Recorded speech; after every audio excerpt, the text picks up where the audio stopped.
menyampaikan kajian ramah tamah kepada jamaah sekalian.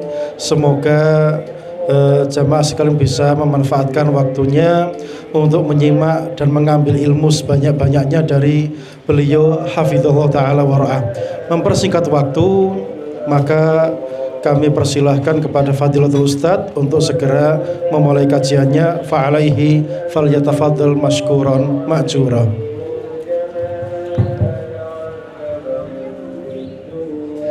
Bismillahirrahmanirrahim. Assalamualaikum warahmatullahi wabarakatuh. Alhamdulillah alladzi bi ni'matihi tatimmus shalihat. Segala puji bagi Allah Jalla Jalaluh yang karena nikmatnya kebaikan-kebaikan menjadi sempurna. Berkumpulnya kita hari ini dan sound system yang kemudian jadi benar setelah cukup berkeringat, Pak Arif, ini juga karena nikmat Allah Subhanahu wa ta'ala. Cuma kadangkala kita hal yang seperti ini kurang mensyukuri. Kita bisa mendengar, kita bisa duduk di bawah pada saat ada orang-orang yang sudah kehilangan nikmat duduk di bawah. Sebagian kita baru merasakan nikmat duduk itu ketika tidak bisa duduk di bawah. Padahal puluhan tahun dia duduk di bawah, tapi tidak pernah menganggap itu nikmat. Dan Allah Azza wa Jalla mengatakan, la in syakartum la azidannakum. Kalau kalian bersyukur, pasti aku tambah. Wala in kafartum inna adzabi lasyadid. Tapi kalau kalian kufur, maka sesungguhnya azabku pedih. Dan realitanya Allah membuat sebuah pernyataan di dalam Al-Quranul Azim mengatakan wa qalilun min ibadiyasy syakur, sedikit dari hambaku yang pandai bersyukur. Allahumma salli wa sallim ala abdika wa rasulika Sayyidina wa maulana Muhammadin wa ala alihi wa ashabihi wa man tabi'ahum bi ihsanin ila yaumiddin. Ya Allah, semoga salawat dan salam, berkah dan nikmat senantiasa Engkau curahkan untuk hamba kekasih-Mu, untuk baginda Nabi kita Muhammad alaihi salatu wassalam, untuk keluarga beliau, untuk istri-istri beliau, untuk putra-putri beliau, dan untuk seluruh sahabat Nabi, dan semoga Allah meridhai kita bersama mereka. Amma ba'd, ana ucapkan jazakumullahu khairan buat sahibul bait ya, buat Pak Arif bersama keluarga atas diselenggarakan acara ini. Sebagaimana ana ucapkan terima kasih yang sebesar-besarnya kepada para jamaah yang mau meninggalkan sedikit kesenangan dunia untuk duduk di majelis ilmu, di majelis yang di situ malaikat-malaikat turun ikut menyimak dan menyaksikan, di majelis tatkala rahmat Allah meliputi orang-orang yang hadir, dan ketenangan itu turun di tempat di mana ilmu disampaikan. Yang lebih indah dari itu, orang yang hadir di majelis ilmu itu disebut-sebut oleh Allah Subhanahu wa ta'ala di hadapan malaikat. Di sini ada beberapa hadiah. Ana mau kasih pertanyaan pertama buat bapak-bapak. Kenapa orang yang hadir di majelis ilmu itu disebut-sebut namanya, dibanggakan oleh Allah Subhanahu wa ta'ala di hadapan malaikat-malaikat?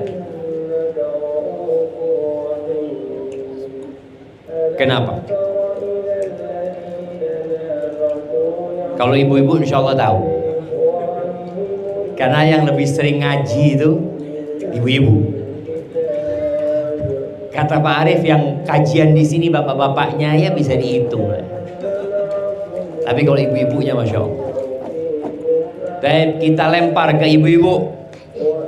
Nah, monggo ibu-ibu. Kenapa Allah itu membanggakan hamba-hambanya yang hadir di majelis ilmu? Allah itu juga membanggakan hamba-hambanya saat ada di padang Arafah. Allah Jalla Jalaluhu mengatakan dalam hadis qudsi itu, "Unzuru ila ibadi haula." Kalian lihat kepada hamba-hambaku itu. Atauni syu'than ghubr. Mereka datang dalam kondisi rambutnya penuh dengan debu, kusam, dekil. Kita tahu orang ketika di padang Arafah ya, yang bos di sini, yang presiden di sini, dia siap berkeringat dan penuh dengan debu di padang Arafah. Maka Allah membanggakan. Pertanyaannya kenapa? Monggo ibu-ibu.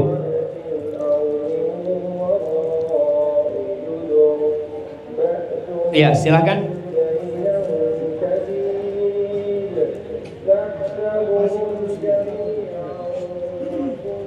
Ada yang mau jawab?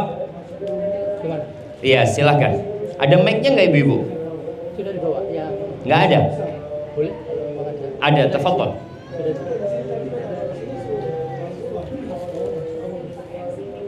Oh. Cek.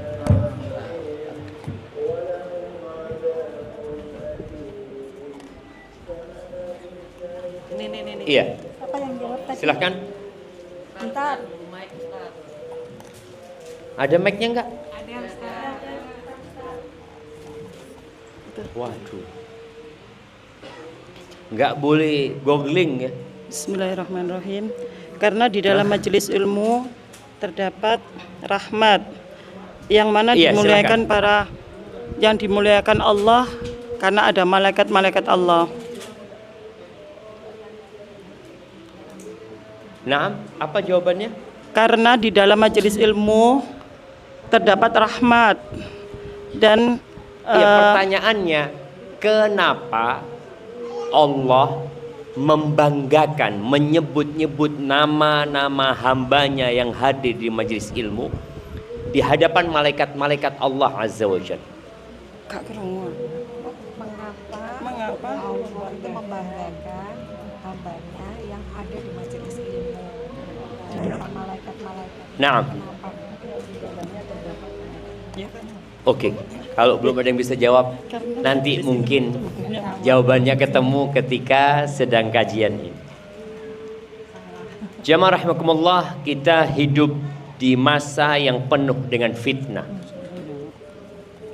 Dan fitnah itu secara umum ada dua macam.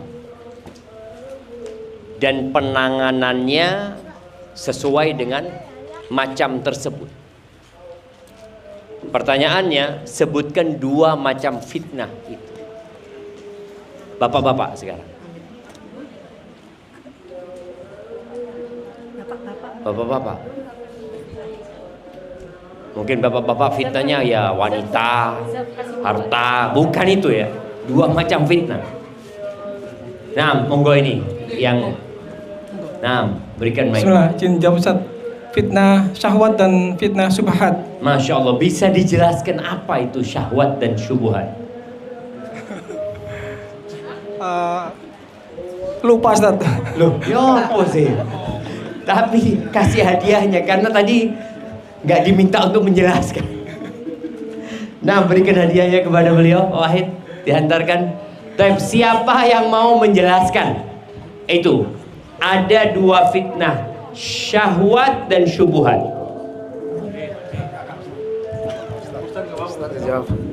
Lu Ustaz kon jawab, ya apa sih? Sing klambi putih kon jawab.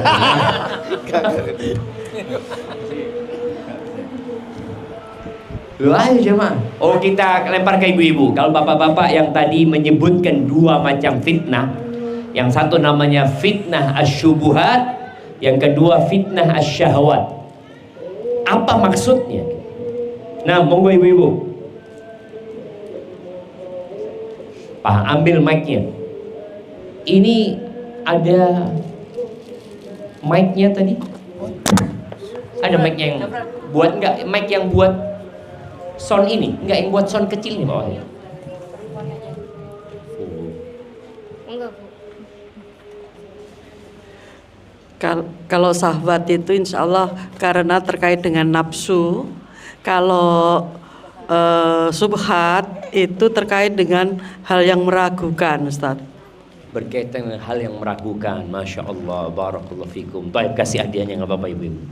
Masya Allah. Diambil di sini ya hadiahnya ibu-ibu. Ya, kalau syahwat itu berkaitan dengan syahwat, dengan nafsu kita. Fitnah harta, wanita, tahta. Kalau syubhat ini berkaitan dengan keyakinan biasa. Berkaitan dengan pemikiran. Adzan jemaah. Masya Allah ya, kita dengarkan adzan dulu.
Bapaknya nanti Ustadz lanjut ibu-ibu toh. Oh gitu kan? Bapak ke masjid, iya. Ustadz kan sudah jamak sholatnya. Oh ya wes. Wes langsung didatangkan mic yang lain. Gunting, gunting, gunting, gunting.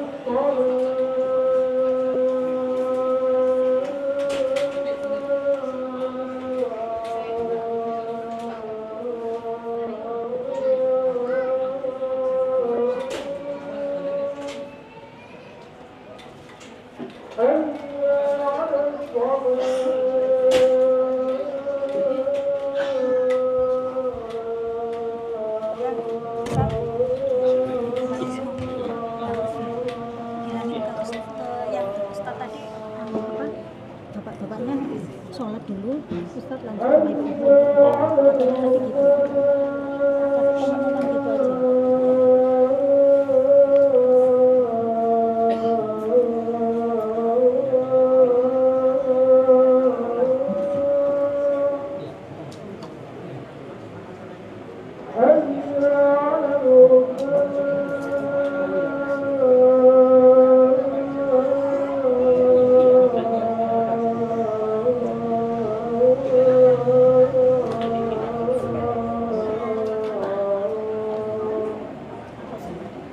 Pengumuman gitu aja.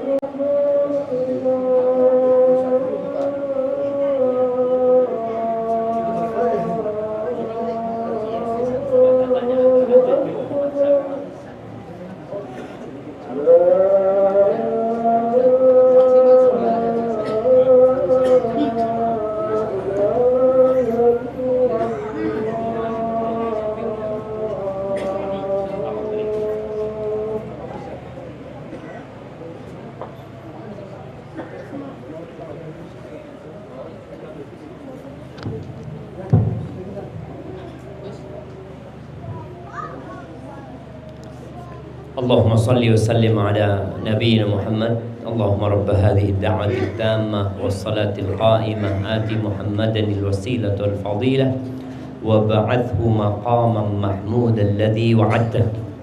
Jamaah rahimakumullah, karena adzan sudah dikumandangkan dan antara adzan sama iqamah itu hanya 8 menit di sini, maka ana persilahkan bapak-bapak menuju ke masjid. Ana akan lanjutkan kajian bersama emak-emak. Karena tadi ana sudah jamak musafir kita sudah jamak antara maghrib dan isya. Monggo silahkan yang bukan musafir untuk ke masjid.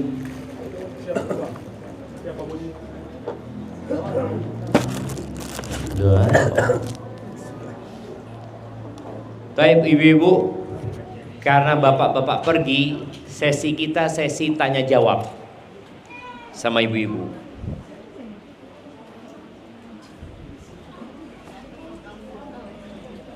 Atau kalau enggak, ana mau bahas tema tersendiri buat ibu-ibu sambil nunggu bapak-bapak.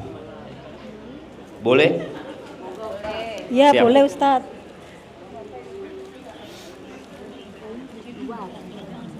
Rasulullah sallallahu alaihi wasallam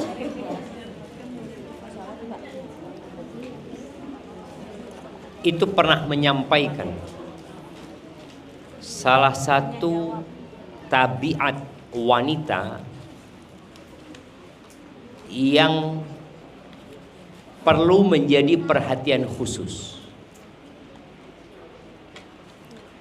Tabiat ini menyebabkan wanita yang tidak berusaha untuk merubahnya,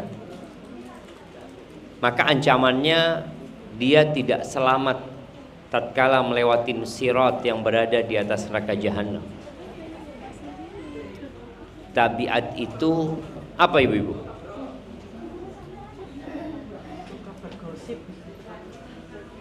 Ibu-ibu, tabiat itu tabiat kurang bersyukur, kurang pandai bersyukur.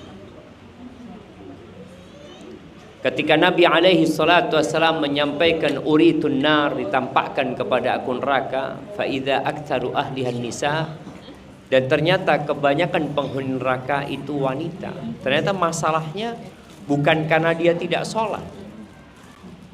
Bahkan kalau kita melihat banyak wanita yang rajin datang kajian, tapi ternyata dalam masalah ini dia nggak berubah.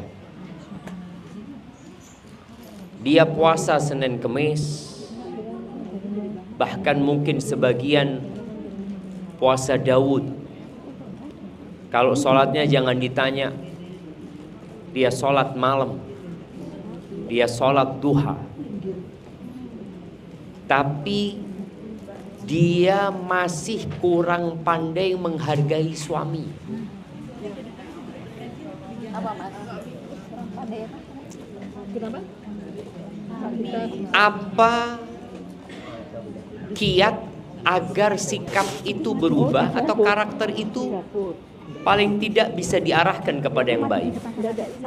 Nabi alaihi salatu wasallam menyampaikan, idza shallatil mar'atu khamsaha, kalau wanita itu sholat yang 5 waktu, wasamat syahraha, dia puasa Ramadan, yang wajib saja dia kerjakan. Yang ketiga, wa ata'at zaujaha, dia taat, patuh, tunduk, menghargai dan menghormati suaminya. Wa hafizat farjaha, dan dia menjaga kehormatan dirinya. Qila laha, dikatakan kepada wanita ini, udkhulil jannah, masuklah engkau ke surga.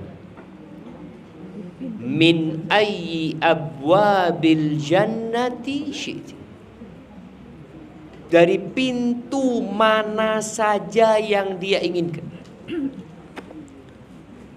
Pintu surga ada berapa ibu-ibu? Ada 8. Ada pintu yang khusus orang yang rajin puasa sunnah. Ada pintu khusus orang yang rajin sholat sunnah, selain sholat wajib tentunya.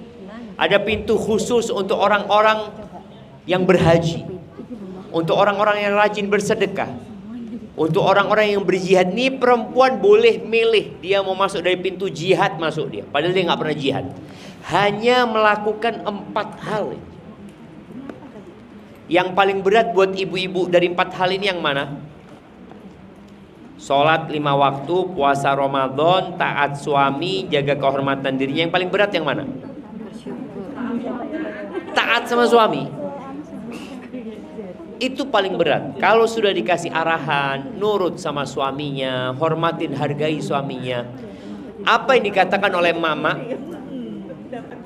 Suami yang seperti apa? Dia menggunakan dalih itu untuk tidak melakukan yang diperintahkan oleh Allah Azza wa Jalla. Maka obatnya 2. Nabi SAW mengatakan kepada wanita-wanita itu, ya ma'syaran nisa tasaddaqna wa akthirna minal istighfar. Wahai para wanita, kalian bersedekahlah. Jadi kunci pertama agar bisa merubah karakter yang kurang pandai bersyukur, kurang pandai menghargai suami adalah memperbanyak sedekah. Karena sedekah, kata Nabi SAW, wassadaqatu burhan. Sedekah itu bukti nyata tentang keimanan seseorang. Wanita itu cinta sama harta. Dia suka dengan perhiasan. Ibu-ibu yang mungkin lemarinya terlalu banyak di rumah, isinya dikeluarkan. Karena terus terang ana beberapa kali ke tempatnya orang-orang itu, Masya Allah ya, lemarinya khusus buat sepatu. Sepatunya warna-warni. Nanti lemari khusus buat tas.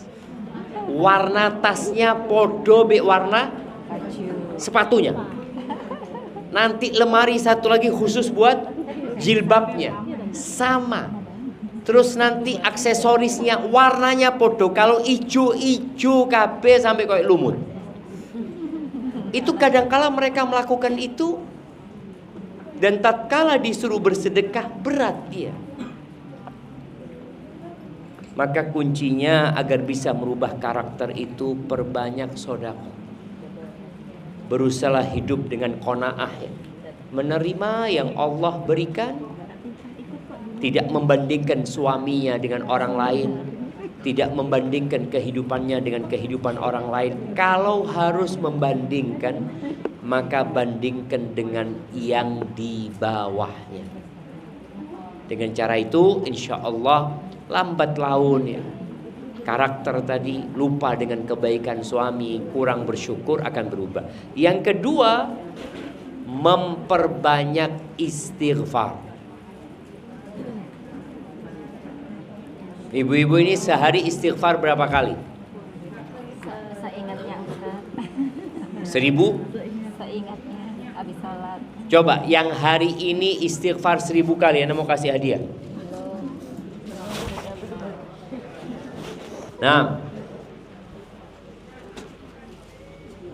yang 900 kali,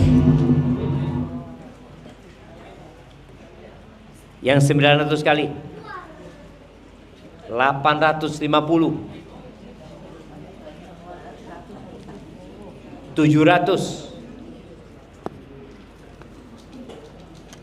500. Taib, yang 100 kali. Kasih hadiah. Ada?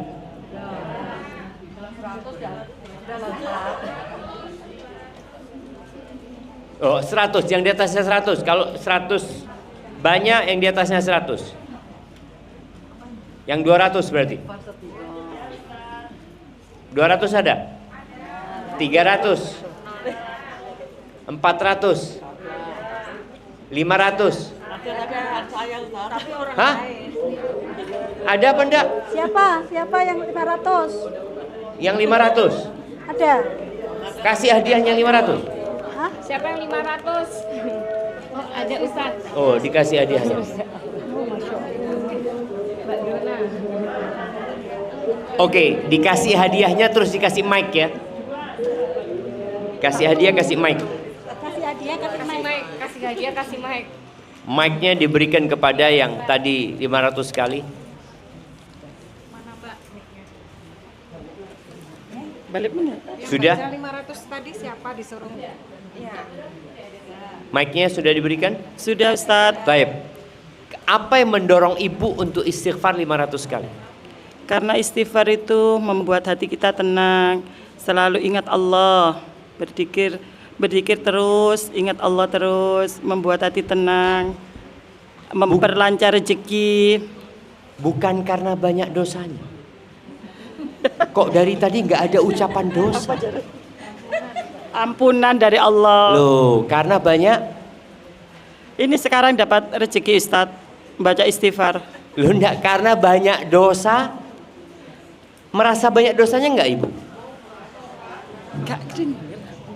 Iya, sebelum kita bicara menenangkan hati, meluaskan rizki, kita harus meyakini kita ini ake dusone. Makanya tadi kenapa kok dari yang disampaikan ibu-ibu ini nggak ada pernyataan dosa. Jadi dia berpikir, dan ini buat semuanya ya, buat semuanya. Jangan hanya berpikir, oh rizki itu dapat jadi lebih luas dengan istighfar, betul. Tapi kita harus yakin kita ini banyak dosa. Jadi yang mendorong kita memperbanyak istighfar adalah karena kita banyak dosanya. Kita banyak salahnya. Selesai sholat, assalamualaikum warahmatullah, assalamualaikum warahmatullah. Apa yang kita baca? Astaghfirullah.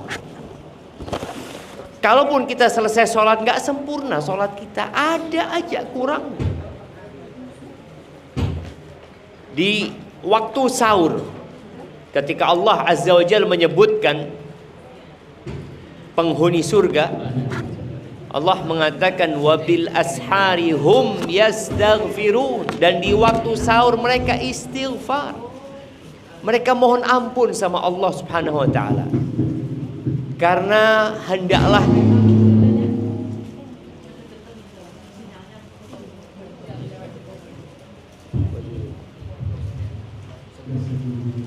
Bismillah.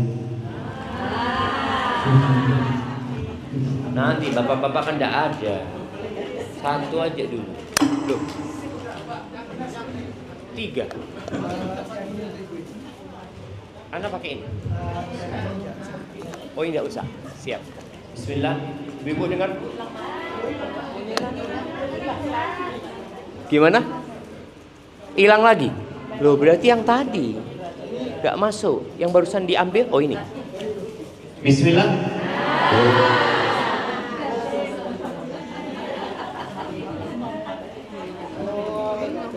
Loh, turun nyolok ke opo cerita.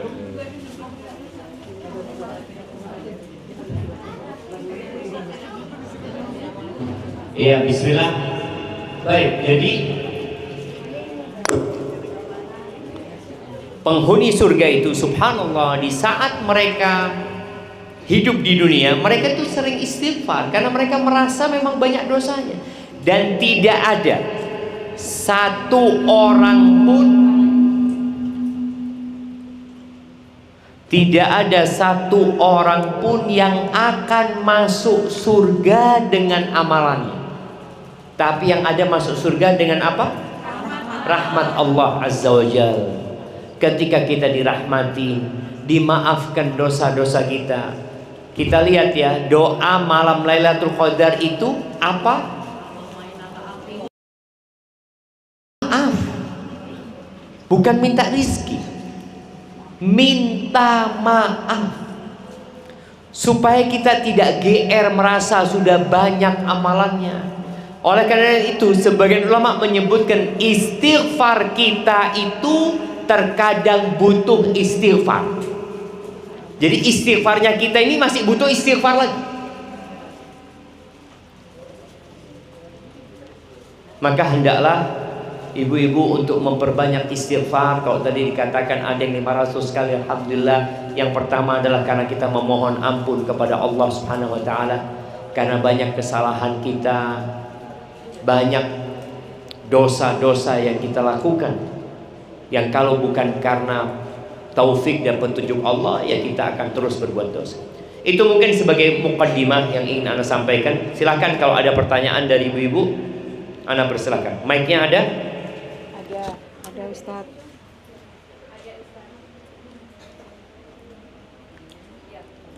Cek. Nggak bisa. Cek. Nggak bisa. Udahnya.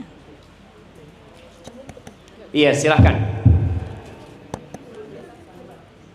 Itu mic-nya di bawah situ, Pak. Di bawah sana. Nah, silahkan. Makasih. Pakai mic-nya. Oh, mbaknya mau nanya. Mic-nya tadi. Diambil tadi mic-nya. Sini ganti mati nih Ustadz. Kasih berapa?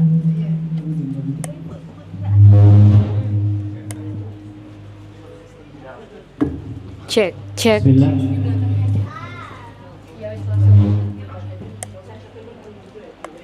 Bismillah. Iya.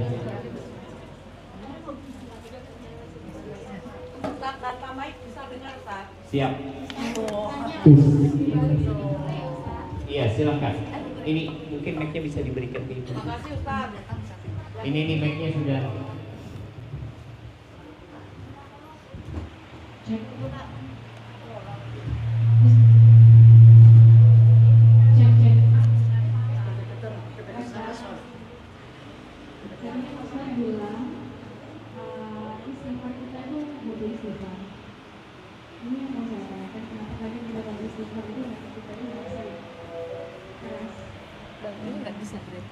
Ini yang mana nih?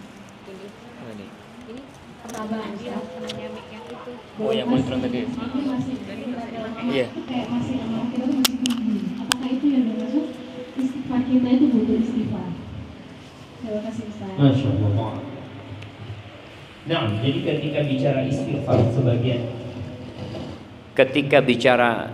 istighfar sebagian kita itu membutuhkan istighfar. Karena terkadang hanya di lisan istighfar kita. Tidak ada pengakuan akan kekurangan dan kesalahan kita. Sebagian orang istighfarnya 100 kali tapi hanya di lisan. Padahal kita tahu istighfar itu artinya memohon ampun kepada Allah Azza wa Jalla. Abu Bakar As-Siddiq radhiyallahu taala anhu, ketika dia meminta doa kepada Nabi alaihi salatu wasallam, kita dapat melihat Abu Bakar dan putrinya Aisyah.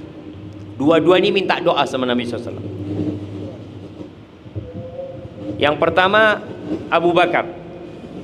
Abu Bakar mengatakan, "Ya Rasulullah, alimni du'aan aqra'uhu fi salati." Ajarkan kepada aku sebuah doa yang aku baca ketika aku sholat, dalam sholatku, dalam doa-doaku. Apa kata Nabi SAW? Qul, katakan wahai Abu Bakar, Allahumma inni zalamtu nafsi zulman katsira. Ya Allah, sesungguhnya aku mendolimin diriku dengan kezaliman yang banyak. Artinya aku banyak berbuat dosa. Wala yaghfiru dzunuba illa anta. Dan tidak ada yang dapat mengampuni dosa kecuali Engkau ya Allah. Faghfirli maghfiratan min indika warhamni innaka antal ghafurur rahim. Maka berikan kepada aku pengampunan dari sisimu ya Allah, dan rahmati aku, sesungguhnya Engkau maha pengampun dan maha pengasih. Ini doa diberikan kepada siapa? Abu Bakar yang dijamin masuk surga. Abu Bakar yang kalau bicara amalan dan keimanannya tidak ada satupun sahabat yang dapat menyaingi keimanan dan amalan Abu Bakar. Rasul sallallahu alaihi wasallam kalau bicara amalannya pernah bertanya kepada para sahabatnya. Beliau mengatakan kepada mereka, "Man tasaddaqa minkumul yaum ala miskin." Siapa yang hari ini sedekah kepada fakir miskin? Atau man asbaha minkumul yauma shaiman, yang pertama. Siapa yang hari ini puasa? Kata Abu Bakar, aku. Man asbaha minkumul yawma tasaddaqa ala miskin. Siapa yang hari ini sedekah kepada orang miskin? Kata Abu Bakar, saya. Siapa yang hari ini membesuk orang sakit? Abu Bakar mengatakan, saya. Siapa yang mengantarkan jenazah hari ini? Abu Bakar mengatakan, ana. Lalu Nabi alaihi salatu wasallam mengatakan, majtama'na fi imri'in illa dakhalal jannah. Tidaklah 4 amalan ini tergabung dalam satu manusia, melainkan dia akan masuk surga. Nabi alaihi salatu wasallam pernah mengatakan, tidak ada satupun di antara kalian yang berbuat baik kepada kami kecuali kami sudah balas. Udah balas budi mereka semua. Illa Abu Bakar, kecuali Abu Bakar. Allah yang akan membalas kebaikan dia. Dan Nabi alaihi salatu wasallam mengatakan Abu Bakar fil jannah. Tapi bagaimana tatkala Abu Bakar meminta doa kepada Nabi alaihi salatu wasallam, beliau dikasih doa membuat pernyataan pengakuan kalau dia banyak dosa. Nah, kita kadang-kadang istighfar tidak merasa punya dosa. Maka akhirnya istighfar kita perlu diistighfari. Tadi Aisyah juga minta doa kepada Nabi SAW. Kalau aku tahu malam Lailatul Qadar, aku baca apa ya Rasulullah? Dikasih doa sama Nabi SAW, juga minta ampun. Allahumma innaka afuun tuhibbul afwa fa'fu anni. Ya Allah, sesungguhnya Engkau Maha Pemaaf dan Engkau cinta dengan maaf, maafkan aku. Jadi itu salah satu makna istighfar. Sebagian kita perlu diistighfari. Barakallahu fiik. Naam.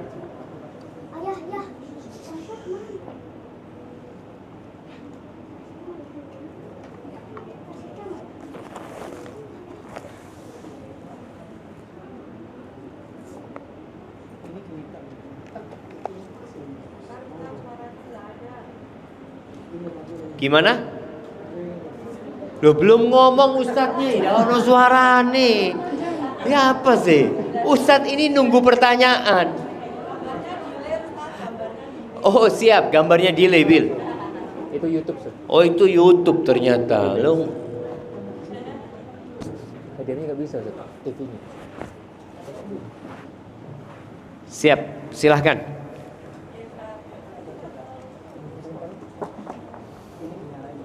Oh, alhamdulillah bapak-bapak sudah mulai pulang dari masjid. Kita akan melanjutkan kajian bersama bapak-bapak ya. Ibu-ibu silakan kuenya dimakan dulu. Karena saya juga kok sudah lapar sama. Nah, anak boleh minta pisang Bapak?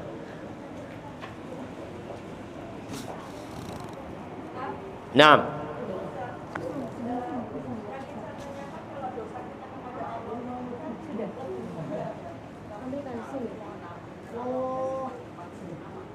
Bismillah.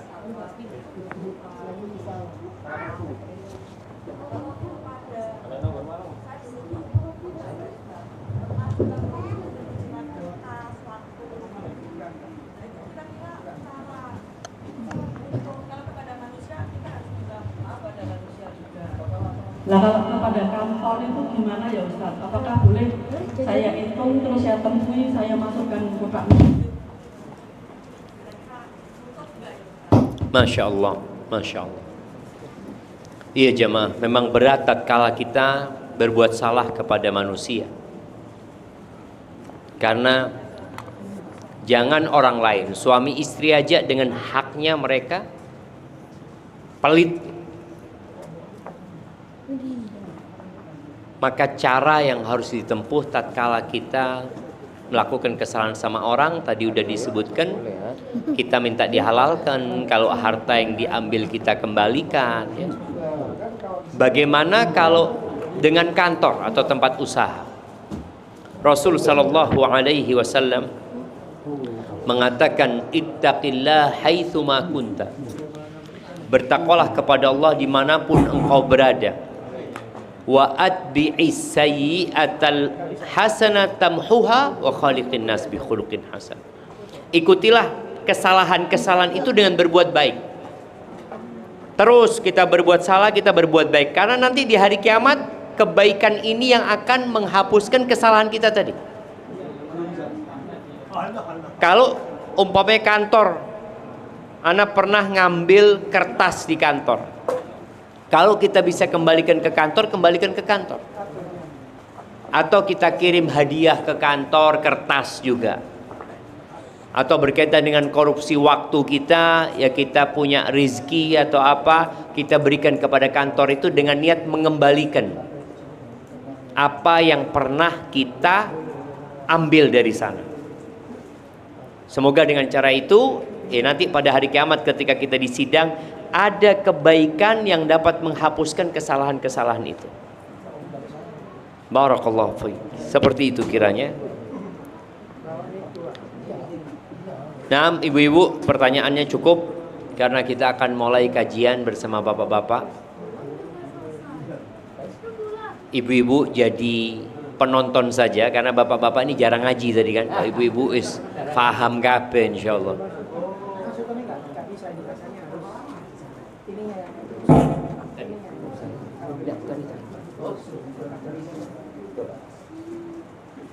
Mas, ini lagi ya.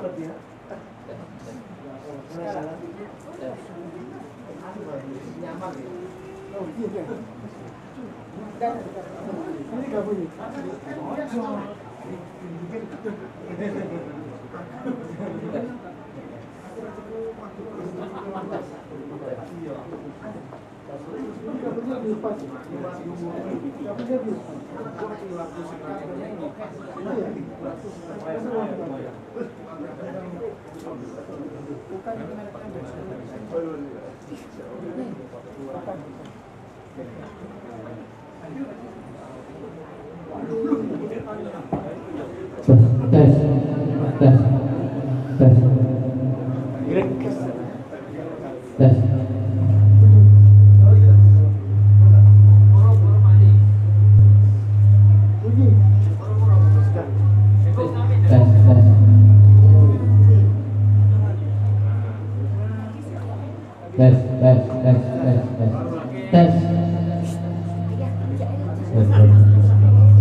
Bismillah, ibu dengar?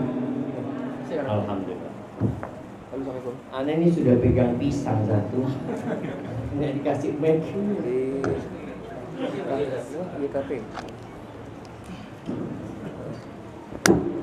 Iya, monggo bapak-bapak dimakan dulu. Saya juga mau makan pisang.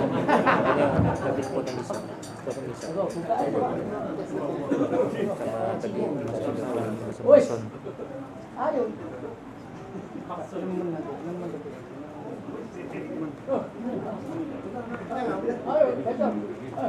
Apa?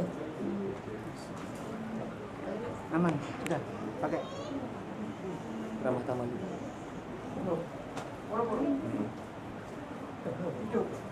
Ini tadi potong, jadi kayaknya molor. Mungkin selama paling sejam lagi mas. Mungkin.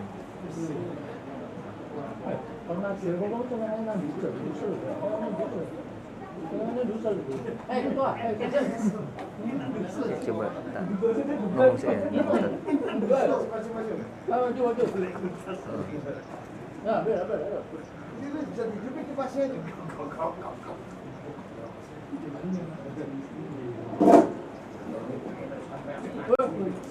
Terus ini misalnya Ustaz, juga nanti fokus ya mas, fokus ya.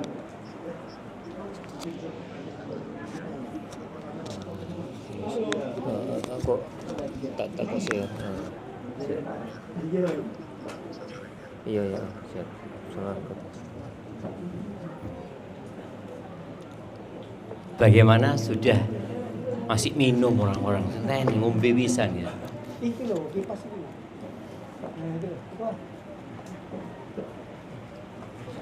Ini masalahnya bapak-bapak menjauh. Kalau dekat sini ono AC sini jamaah. Iyo, di ngarep ini adem.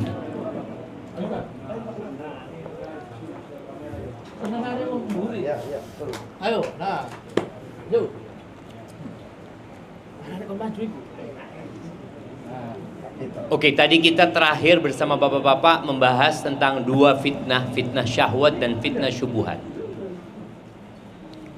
Orang yang berzina itu terfitnah syahwat.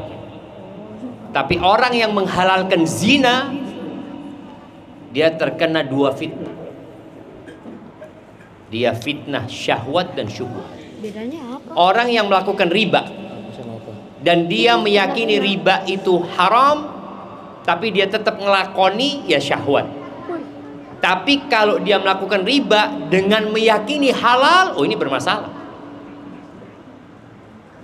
Bermasalah dengan keimanan.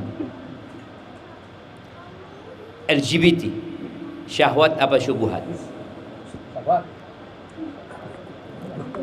Syahwat. Tapi jadi syubhat ketika orang mengatakan LGBT itu ya gimana, bawaan lahir, Ustaz. Dia ingin menghalalkan yang diharamkan. Dan fitnah itu semakin merajalela sekarang. Tatkala semua ada di tangan kita. Bagaimana orang-orang yang terkadang dia mencaci maki sahabat umpamanya, itu terkena fitnah syubhat. Dia melakukan perkara-perkara yang tidak disyariatkan dalam agama dan meyakini itu disyariatkan. Ini masalah yang besar. Terus bagaimana cara kita menghadapi fitnah tersebut? Selesai Ramadan, kemarin di bulan Ramadan, subhanallah, kita menjaga syahwat perut dan yang di bawah perut. Alhamdulillah semua berhasil insya Allah. Dan ada hal yang menjijikkan jemaah. Maaf kalau Anda sampaikan hal ini. Ada seorang pelacur yang membuat sebuah pengakuan. Dia mengatakan ketika dia sudah bertobat, jasa dia itu sangat laris di siang hari di bulan Ramadan. Kenapa? Karena para istri nggak ada yang mau melayani suaminya. Jadi dia melakukan yang seperti itu. Ini hal yang membuat kita harus berpikir kembali, menyusun strategi menghadapi fitnah yang ada. Karena kata Nabi SAW, "Ma min zamanin illa walladhi ba'dahu syarrun min." Tidak ada suatu masa kecuali yang sesudahnya lebih buruk daripada yang sebelum. Sampai kapan? Hatta talqaw rabbakum, sampai berjumpa kalian dengan Tuhan kalian. Maka orang-orang yang dapat berpegang teguh dengan agamanya pada saat fitnah itu merajalela, kata Nabi alaihi salatu wassalam, ya'ti 'alan nasi zamanun, akan datang suatu masa kepada manusia, as-sabiru fihim ala dinih kal qabidi 'alal jam. Orang yang berpegang teguh dengan agamanya pada masa itu seperti orang yang memegang bara api. Dibuli, dikucilkan, diasingkan, mungkin bahkan dibunuh ketika dia berpegang teguh dengan agama. Berat pada saat orang lain mengatakan nggak apa-apa, lalu kita mengatakan nggak boleh. Contoh ringan dan berat, masalah riba. Fitnah riba ini dianggap biasa oleh banyak orang. Apa sih Ustaz? Loh, pokoknya ridho sama ridho. Di kampung itu dulu pelaku riba disebut apa? Nggak, rentenir itu Belanda, itu bahasa Belanda itu. Lintah darat. Itu sebutan yang sangat jahat ya. Lintah itu biasanya di air, sebagaimana bapak-bapak disebut buaya darat. Kalau buaya air itu sebagian ulama masih mengatakan halal. Tapi kalau buaya darat semua sepakat haram. Itu sebutan buat pelaku riba. Pelaku riba di nggak tahu daerah sini biasanya pagi keluar naik motor bawa kitab ya, keliling di pasar ya. Seakan-akan dia berbuat baik kepada orang, seakan-akan dia membantu dan menolong orang, padahal dia sedang mendatangkan laknat sang pencipta. Dilaknat tuh orang yang melakukan itu. Tapi sebagian kita berpendapat kalau nggak riba nggak bisa hidup sekarang, Ustaz.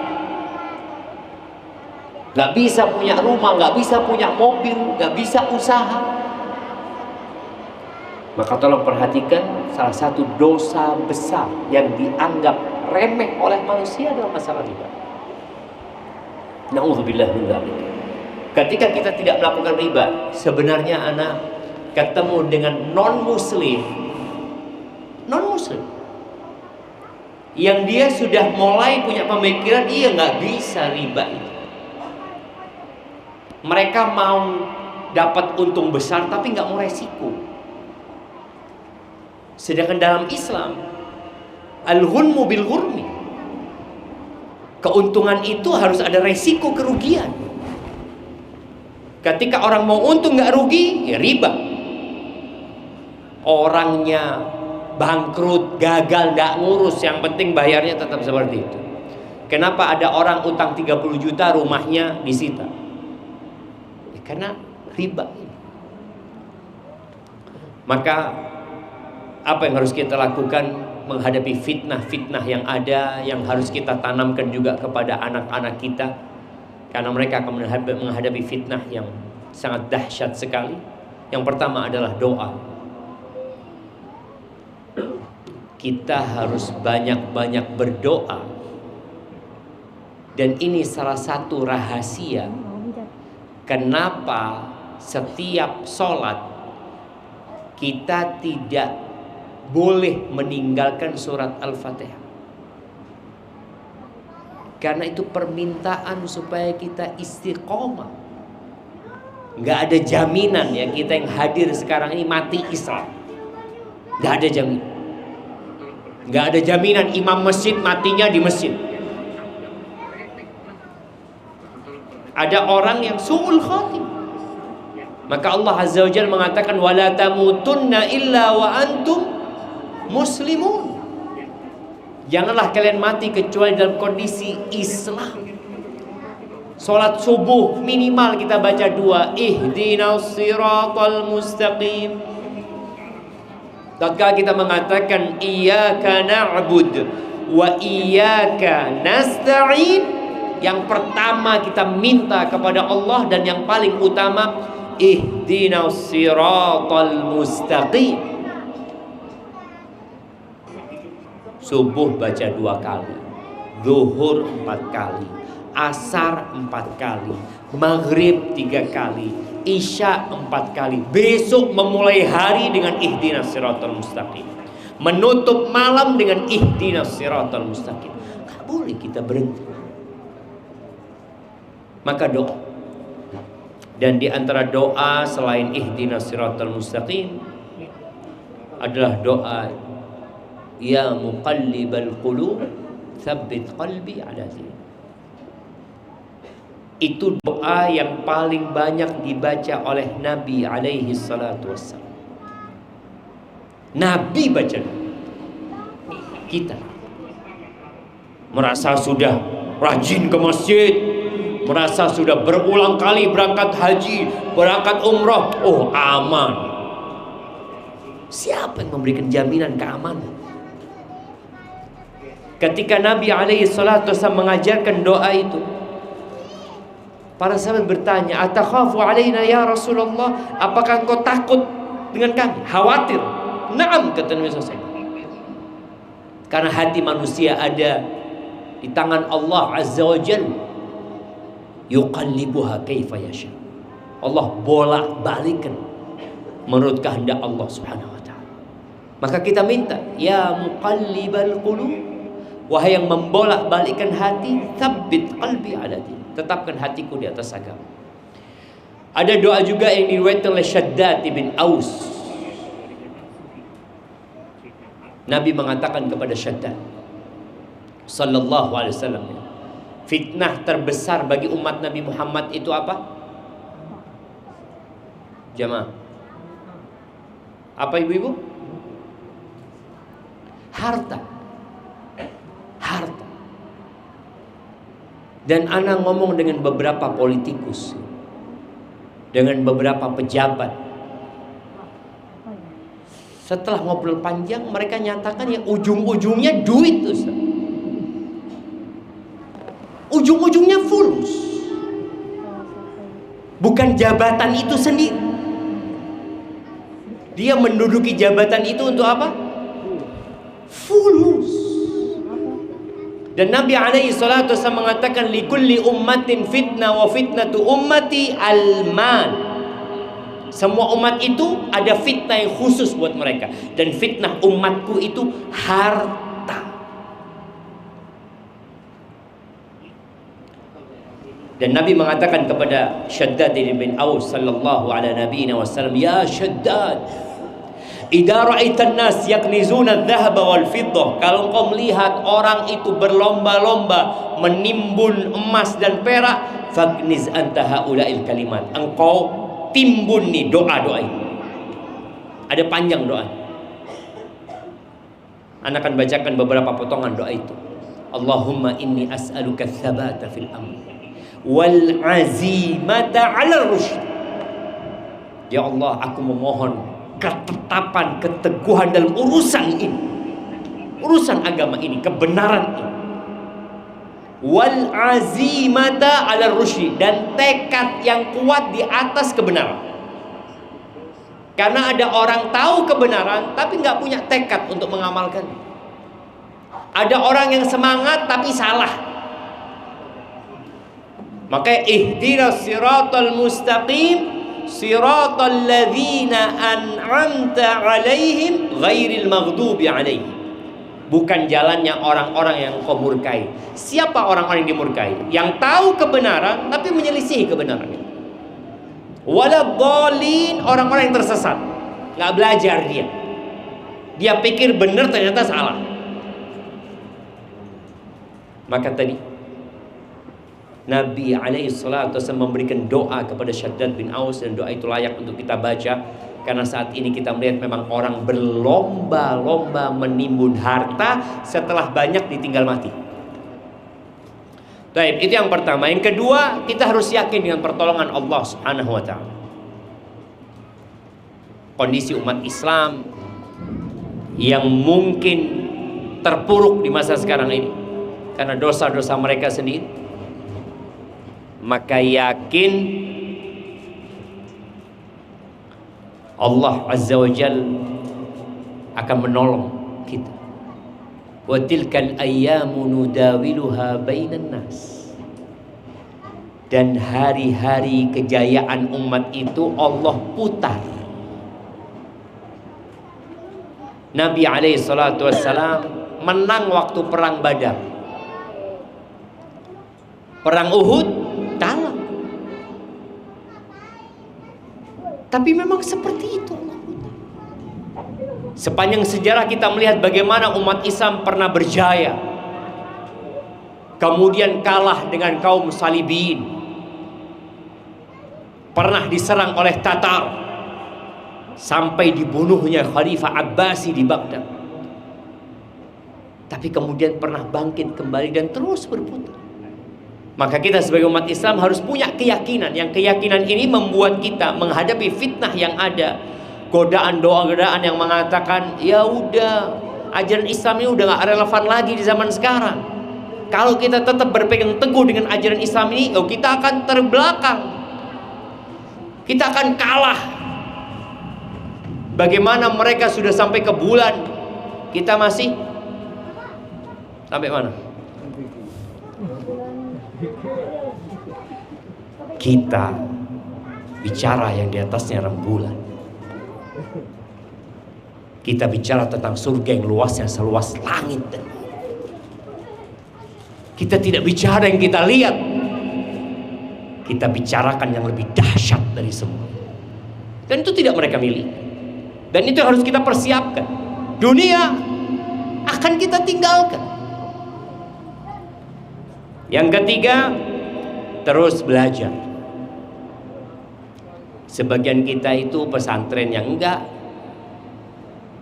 Kan memang enggak harus kalau di pesantren, betul, enggak semuanya harus jadi ustaz. Kalau semuanya jadi ustaz, anak ceramah sama siapa?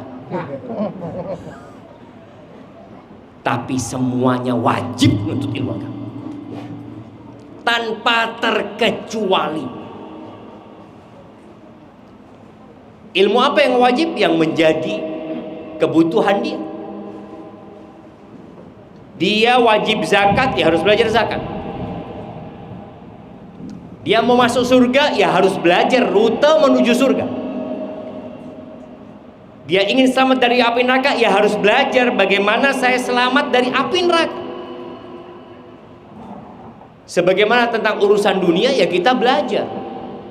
Kalau hanya untuk mendapatkan uang 1 triliun, kita harus belajar 2 rakaat sebelum subuh itu khairun minad dunya wa ma fiha.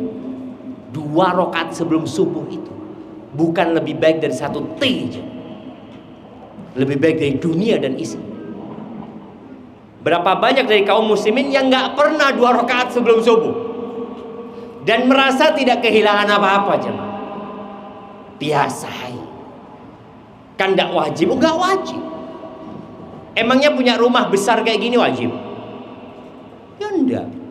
Tapi kenapa kita lakukan? Ada orang-orang kalau dikasih tahu ini loh sunnah, apa jawab dia? Nggak wajib. Bal-balan wajib. Loh enggak. Kenapa bal-balan? Ya seneng. Bagaimana kita jadi seneng dengan ilmu agama? Paling tidak hadirlah di kajian itu. Mulai dari mana kita mau belajar, Ustaz? Belajar rukun Islam. Pelajari lagi rukun Islam. Sholat kita pelajari. Karena ada orang sholat masuk neraka. Fawailul lil musallin.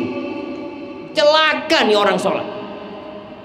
Alladzina hum an sholatihim sahun, alladzina hum yura'un. Dia asal-asalan sholatnya. Yang penting saya sholat. Lalai, lengah dengan kewajiban, rukun, syarat, riya, niatnya nggak benar, tata caranya tidak sesuai dengan aturan. Dalam hadis riwayat Tabrani, Nabi alaihi salatu wasallam mengatakan, innar rajula la yusalli salata 60 sanah wa lam tuqbal lahu salat. Ada orang yang salat selama 60 tahun salat, satu pun salatnya nggak ada yang diterima. Jadi jangan kita ini melaksanakan kewajiban, yang penting sudah saya laksanakan. Lu pastikan yang kita laksanakan sesuai dan harapannya diterima. Ini orang kenapa nggak diterima sholatnya? Ya rukuknya sempurna, sujudnya nggak sempurna, sujudnya sempurna, rukuknya nggak sempurna. Maka tolong khususkan waktu menuntut ilmu. Rukun Islam pelajari, kemudian rukun iman, kemudian ihsan. Bagaimana kita berada di puncak agama. Kemudian yang keempat, usahakan amalan-amalan sunnah itu dikerjakan. Hujan jemaah. Hampir. Iya. Hampir. Hampir. Oh belum.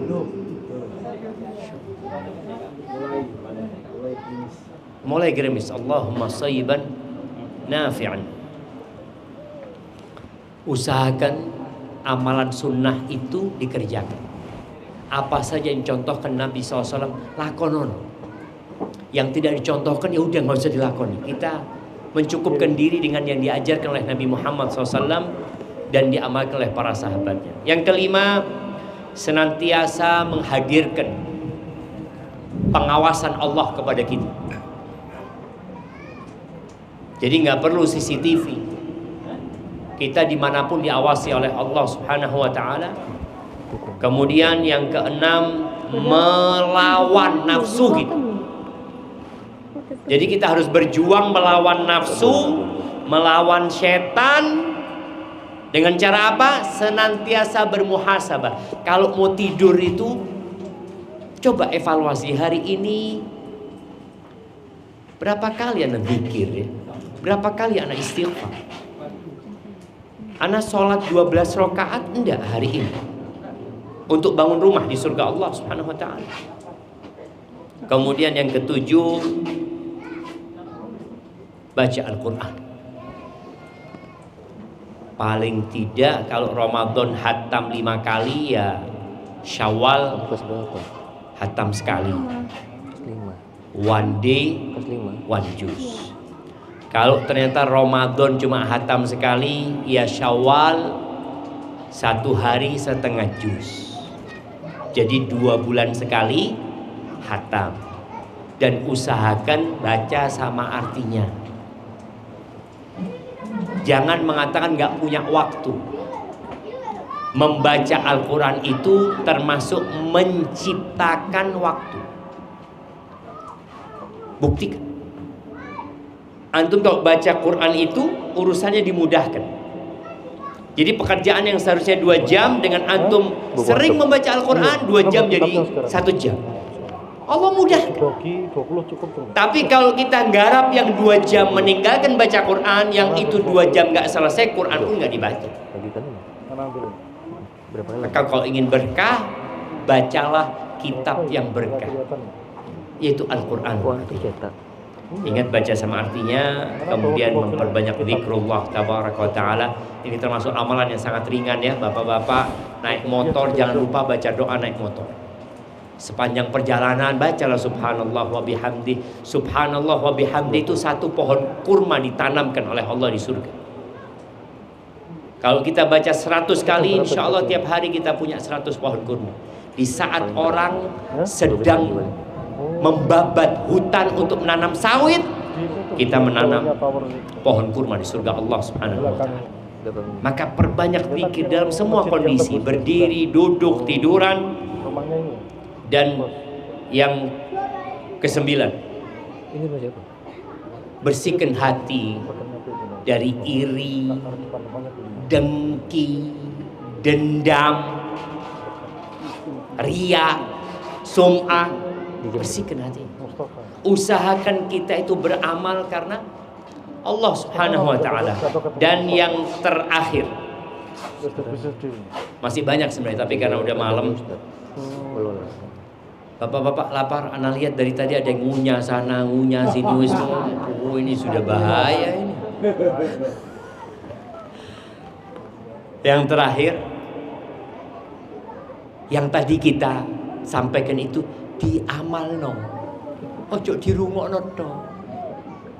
Karena Nabi alaihi salatu wasallam pernah mengatakan badiru bil a'mal, segera lakukan, cepat diamalno. Fitanan ka qita'il lailil mudlim, sebelum datang fitnah-fitnah seperti potongan malam yang gelap gulita. Yusbihur rajulu mu'minan wa yumsi kafiran wa yumsi mu'minan wa yusbihu kafiran yabi'u dinahu bi'aradin minad dunya. Ketika kita menunda-nunda amal, tahu-tahu datang fitnah, datang ujian, cobaan, kekacauan yang seperti potongan malam yang gelap gulita. Orang itu gak kelihatan sama tangannya sendiri. Dia gak tahu mana yang benar, mana yang salah, karena gak ada cahaya. Maka orang pada saat itu, paginya Islam, sorenya kafir. Sorenya masih sholat di masjid, paginya sudah kafir. Kenapa? Yabi'u dinahu, dia menjual agamanya untuk mendapatkan apa? Sedikit dari kenikmatan dunia. Maka segera dilakoni. Jangan cuma hadir ke majelis ilmu. Bagaimana ceramahnya Ustaz? Bagus. Apa bagus? Tidak diamalkan. Tidak bagus berarti. Itu bagus ketika diamalkan. Barakallahu fiik, jazakumullah khairan. Itu yang dapat Ana sampaikan. Kita nggak usah tanya jawab jemaah, kita makan malam bersama insya Allah. Nah, Ana kembalikan ke MC. Fadhal Ustaz Ana.